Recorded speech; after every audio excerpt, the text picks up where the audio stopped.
Thank you, Ben. So I think this is actually a comedy festival venue. Thank you for that. Our next speaker is Dr. Michael Wheeler. Michael is a mathematical physicist, a vocation once described to him as being someone who does the physics that is not really physics. Working at the University of Melbourne, he's interested in any kind of mathematics that can be done using drawings. Ladies and gentlemen, Michael.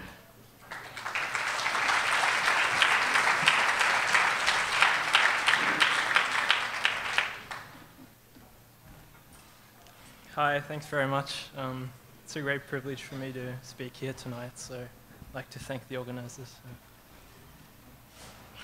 Okay, so they say that imitation is the greatest form of flattery. In the course of preparing tonight's Laborastory, I watched a lot of YouTube videos of my science hero in lectures and interviews, and was struck, as always, by his wit, his charm, his infectious personality, and his magnetism. Knowing that I myself would give a talk on his life, it was difficult to walk away from those videos without subconsciously wanting to sound and speak exactly like him. I then realized that such a goal was ultimately futile because my science hero would certainly have never stooped to imitating anyone, least of all himself. So in trying to imitate him, I would be doing the exact opposite. Irony. So let me put aside this reverie and tell you his story. I speak of Richard Phillips Feynman, one of the greatest physicists of the 20th century, sometimes placed in a holy trinity alongside Albert Einstein and Stephen Hawking. Richard Feynman was born on the 11th of May in 1918 in Queens, New York City. He was the son of a sales manager and a stay-at-home mum. His parents were Ashkenazi Jews, but the family was not religious. And indeed, Feynman declared himself an atheist from a young age. I give a lot of quotes from Feynman during the talk. So. I call myself an atheist. Agnostic for me would be trying to weasel out and sound a little nicer than I am about this. He developed, unsurprisingly, into a very bright child with a love of engineering, inventing, and repairing things. Feynman attended Far Rockaway High School in Queens, where he began to show a profound aptitude for mathematics. By the age of 15, he had taught himself advanced algebra, geometry, and calculus, not to mention re-deriving from scratch every result in trigonometry using his own purpose-crafted notation. This love of inventiveness and attempting to see established facts from another point of view would characterize most of Feynman's work as an adult. At the time of his death in 1988, on his blackboard at Caltech, he had written, "What I cannot create, I do not understand." Feynman also developed a reputation amongst his classmates as a very good problem solver. Not just those of mathematics and physics, but any kind of logical problem that they cared to think of. So every damn crazy conundrum that people had dreamed up came to me. As a result, he soon began to know all the answers. This only heightened the sense of his prowess because progressively, as people asked him their best problem, he would give the answer instantly. Okay, Feynman completed his undergraduate studies at MIT in 1939. I love how that's a throwaway line. Huh? Okay, in the same year, he was made a Putnam Fellow.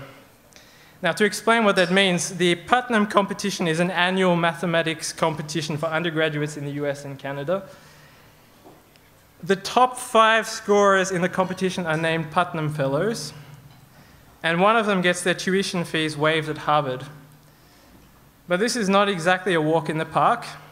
Annually, the median score on this examination is around 1 or 0 out of a maximum score of 120. Do we need any further proof of his mathematical facility? Well, there is also the fact that he obtained a perfect score on the mathematics and physics sections of the entrance examination for graduate study at Princeton University. which had at the time never been done before. So it was that Feynman started his PhD studies at Princeton under the supervision of John Archibald Wheeler. Now, here's a good point to drop a bombshell. This was actually my great-grandfather. No, it wasn't really. It's April Fool's after all, okay? Go on. Okay. Sorry about that.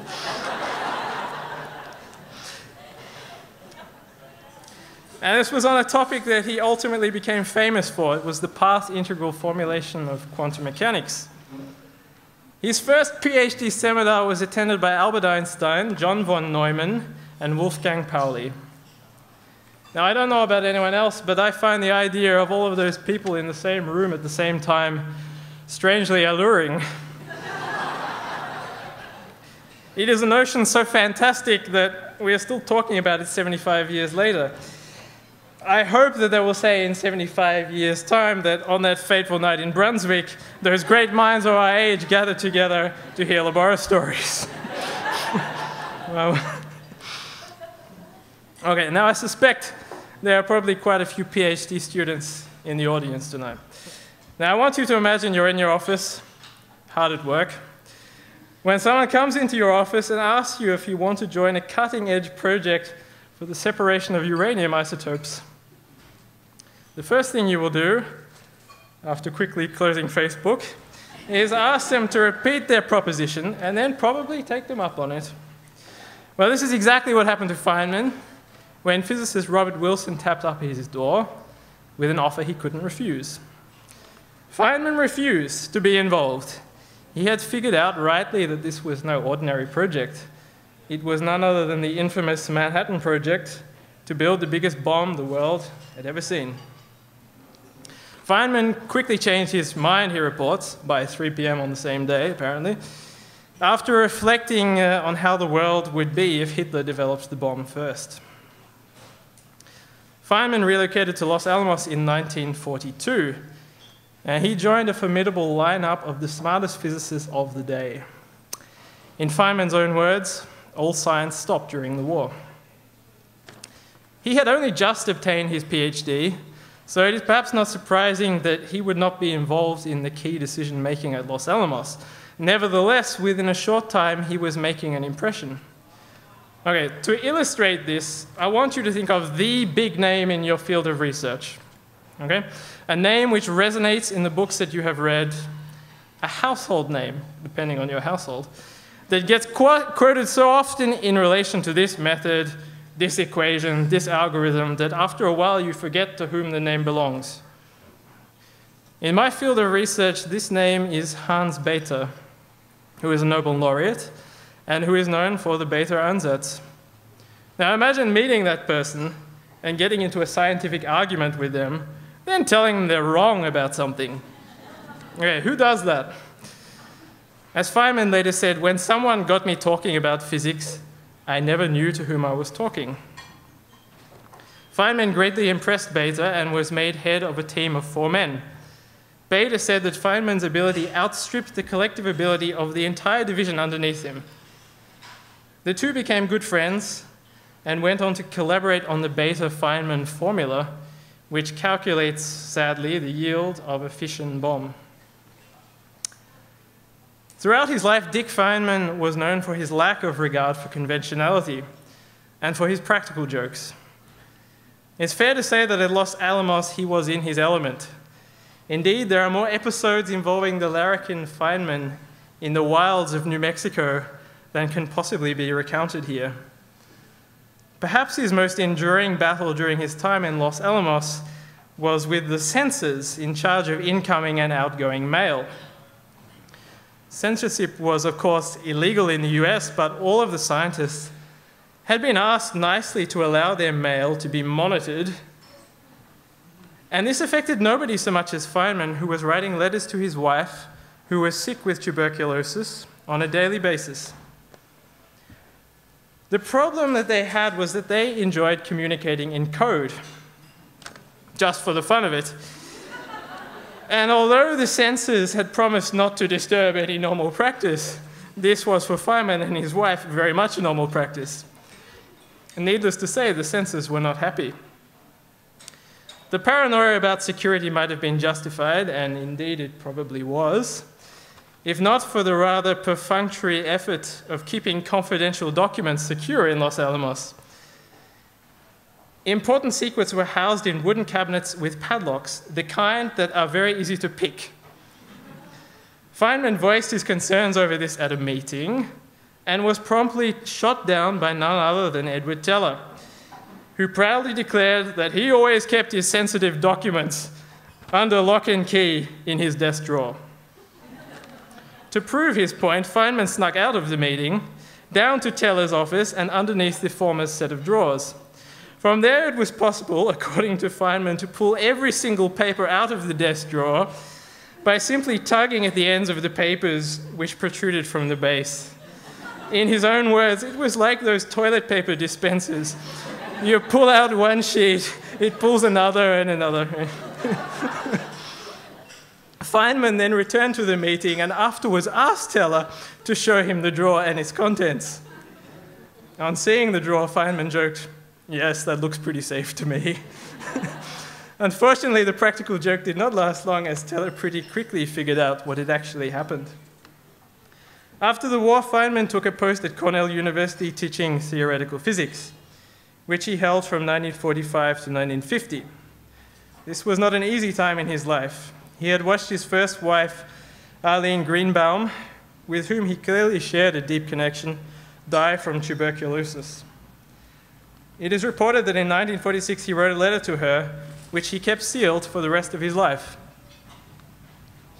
Moreover, he was depressed by the bombings of Hiroshima and Nagasaki, in which he must have felt that he had played some role.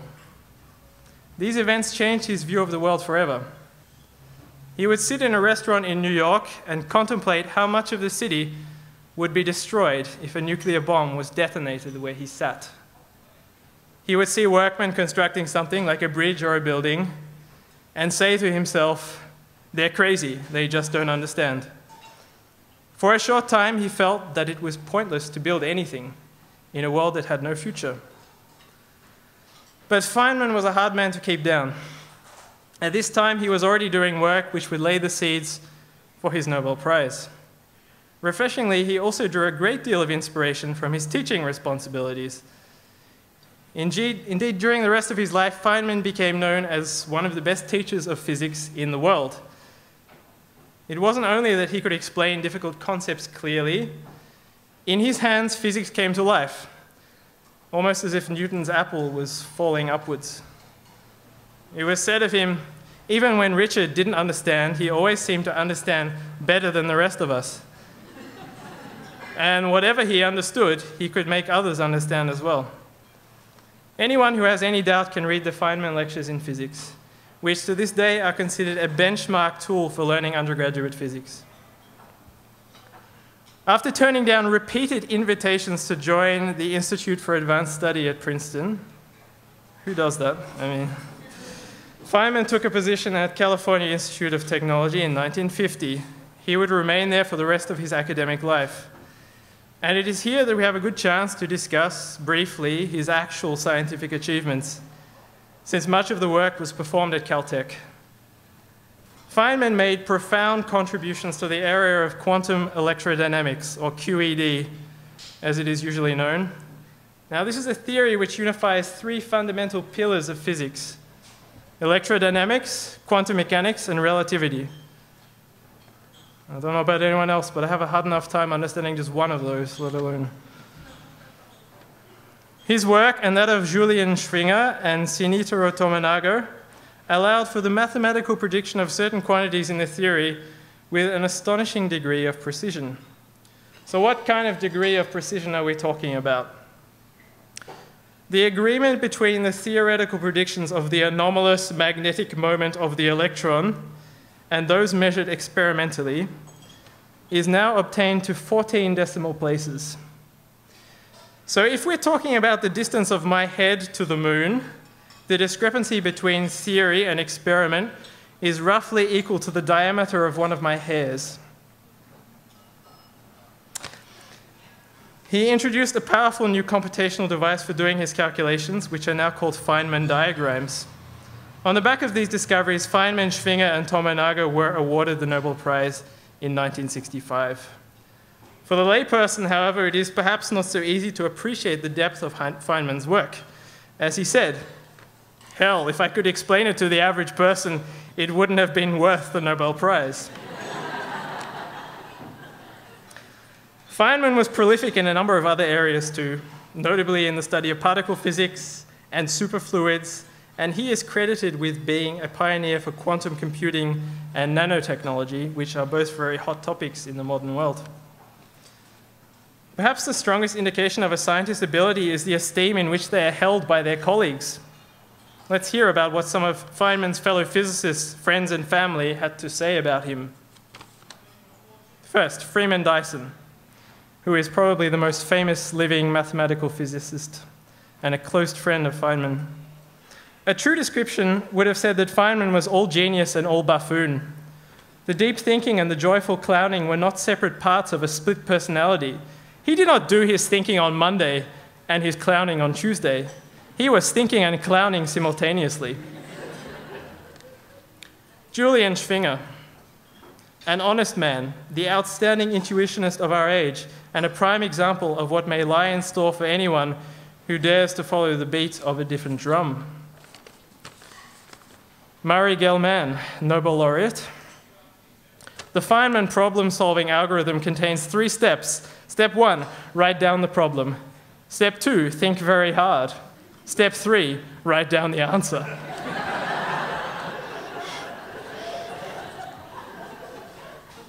His second wife, Mary Louise Bell.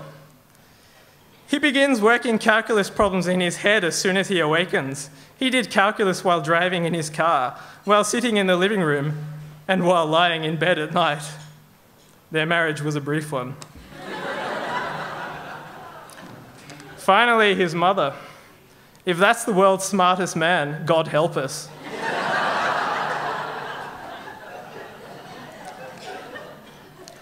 All right, I'm nearly done. It is very easy to become overawed by the achievements and testimonials of Feynman. He was in many ways the physicist. But for me personally, he wins my admiration for his energy and enthusiasm, his love of puzzles and games, his boyish drive to find things out, and above all, his humility.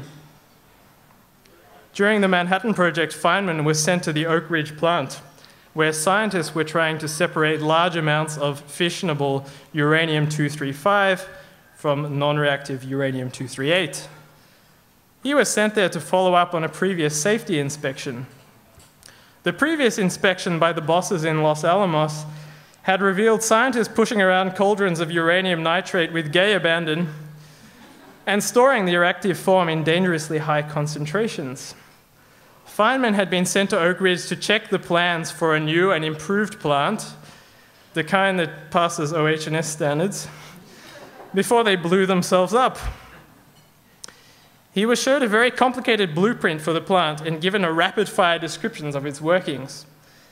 It turns out Feynman didn't understand a word of what they were saying because he didn't know what the symbols on the blueprint meant. And the explanation had gone on for just long enough that it was too late to stop them and just ask. He had managed to figure out that a box with a cross inside it was either a window or a valve. But he couldn't be sure, and he would soon be called upon to cast his judgment on the plans. So he pointed to the box with the X and asked, "And what happens if that valve gets stuck?" The 2 engineers who had been explaining went off to have a private word amongst themselves. Presumably, Feynman sought to ask why this young upstart was wasting their time. They returned contritely, "You're absolutely right, sir."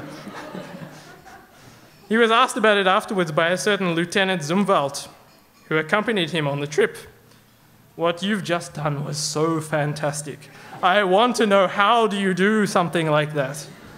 Feynman quipped, "Well, you just try to find out if something is a window or not."